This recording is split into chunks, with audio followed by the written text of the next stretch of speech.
Sisyphus, king of Ephyra, was renowned for his cunning. His name echoed through the annals of history, not for his bravery or his benevolence, but for his unparalleled wit and guile. His mind, a labyrinth of schemes, knew no bounds. Every thought, every plan, was a testament to his sharp intellect and his ability to outthink even the most astute of his contemporaries. He was a master manipulator, weaving webs of deceit that ensnared both mortals and gods. His ability to deceive was legendary, and many fell victim to his intricate plots. His reputation preceded him, a whisper of caution on the lips of those who dared cross his path. Stories of his cunning spread far and wide, serving as a warning to those who might underestimate him.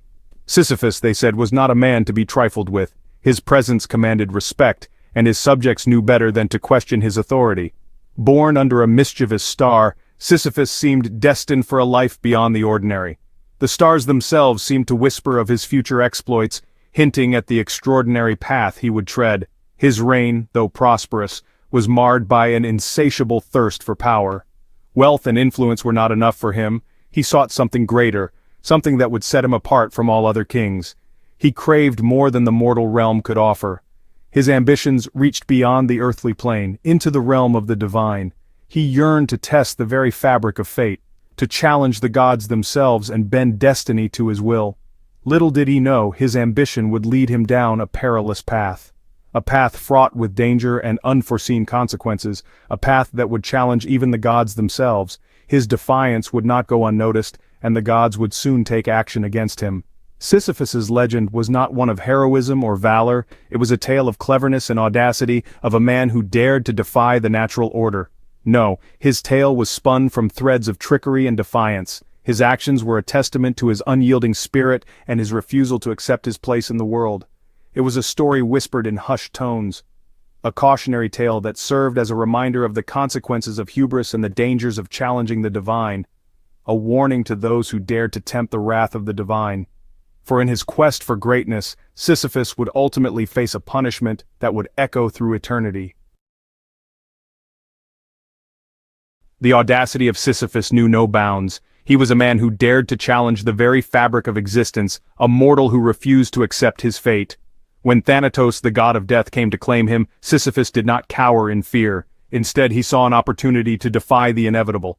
Sisyphus, ever the thinker, devised a plan. He saw not the end but a chance to outwit the gods themselves. His mind raced with possibilities, each more daring than the last. With a cunning plan in mind, he tricked Thanatos, binding him in chains of his own making.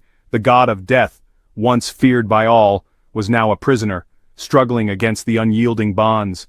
Death, for a time, was imprisoned. Chaos reigned. The natural order was upended and the world was thrown into disarray. Without death, the balance of life was shattered. Mortals, no longer subject to the natural order, rejoiced. Wars ceased, diseases vanished, and the specter of death no longer loomed over their lives. They celebrated their newfound freedom, unaware of the consequences. The world exhaled a collective sigh of relief. For the first time, humanity experienced a life without the fear of death. It was a time of unprecedented peace and tranquility. But the joy was short-lived. The absence of death brought unforeseen problems.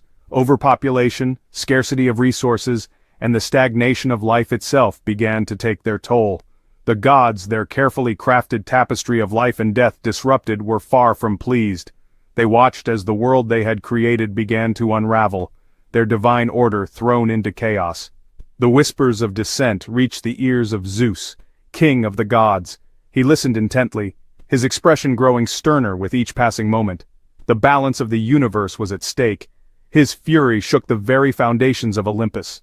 The heavens trembled as Zeus decreed that order must be restored, Thanatos must be freed, and the natural order reinstated. The gods could not allow this defiance to go unpunished. Sisyphus would face the consequences of his actions. Brought before Zeus, he stood defiant, yet aware of the gravity of his transgressions. The punishment would be severe, a reminder to all of the price of defying the gods. The underworld, a realm of shadows and whispers, awaited Sisyphus. It was a place where the souls of the dead wandered aimlessly, a land devoid of hope and light. The air was thick with the weight of despair, and the only sounds were the mournful wails of the lost. Hades, the god of the underworld, received him with cold indifference. His eyes, dark and unyielding, bore into Sisyphus, as if seeing through every deceit and trick the mortal had ever conceived. The god's presence was imposing, a reminder of the power he wielded over the dead. His fate, it seemed, was sealed. Bound in chains, Sisyphus felt the weight of his past misdeeds. The underworld was to be his eternal prison, a place where his cunning and wit would be of no use. But Sisyphus, ever the master manipulator, was not finished. His mind raced with possibilities, each more daring than the last. He knew that to escape, he would need to exploit the weaknesses of those around him. He pleaded with Persephone, queen of the underworld, using his silver tongue to weave a tale of love and devotion for his wife. His words were laced with sorrow and regret, painting a picture of a man desperate to see his beloved one last time. Touched by his apparent sorrow, she granted him a single request, a chance to return to the land of the living to bid his wife farewell. Her compassion was his key, and he seized the opportunity with a heart full of deceit. And so Sisyphus, the cunning king, once again cheated fate. He moved with the stealth of a shadow, each step taking him closer to the world above. His heart pounded with the thrill of his impending freedom.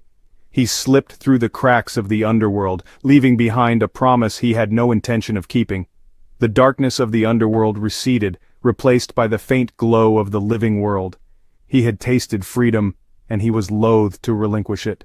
The sun's warmth on his skin was a stark contrast to the cold embrace of the underworld.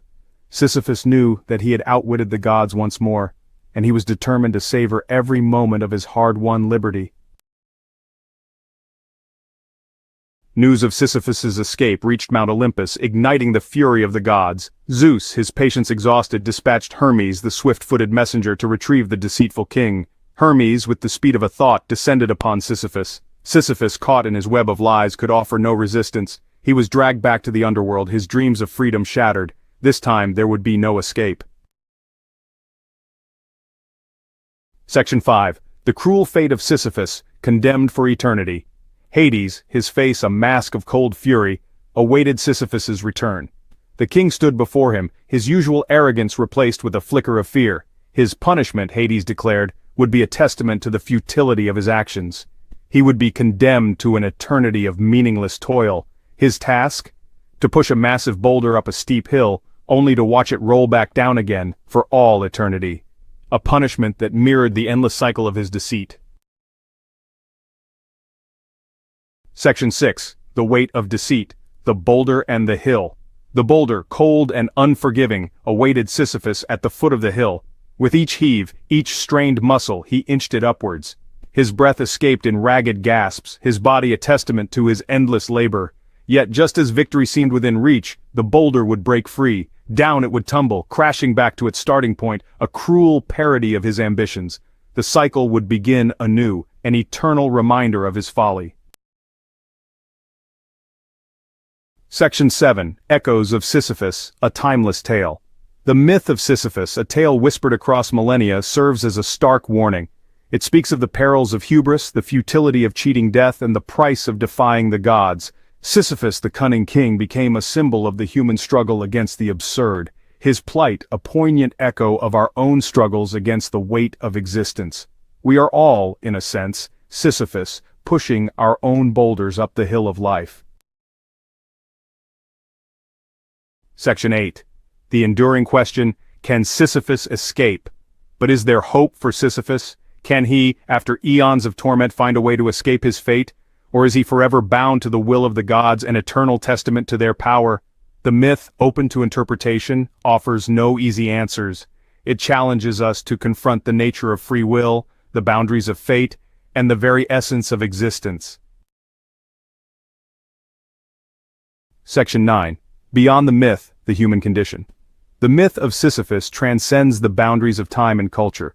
It is a story that resonates with the core of the human condition. We all face our own metaphorical boulders, our own seemingly insurmountable challenges. Yet like Sisyphus, we are defined not by our failures, but by our resilience in the face of adversity. Section 10. The journey continues, the tale unfolds. The story of Sisyphus is not over. His struggle, frozen in time, continues. Will he forever be bound to his task, or will he, through sheer force of will, find a way to challenge the gods once more? The answer, dear reader, lies within the next chapter of our journey through the myths and legends that have shaped our world. Stay tuned.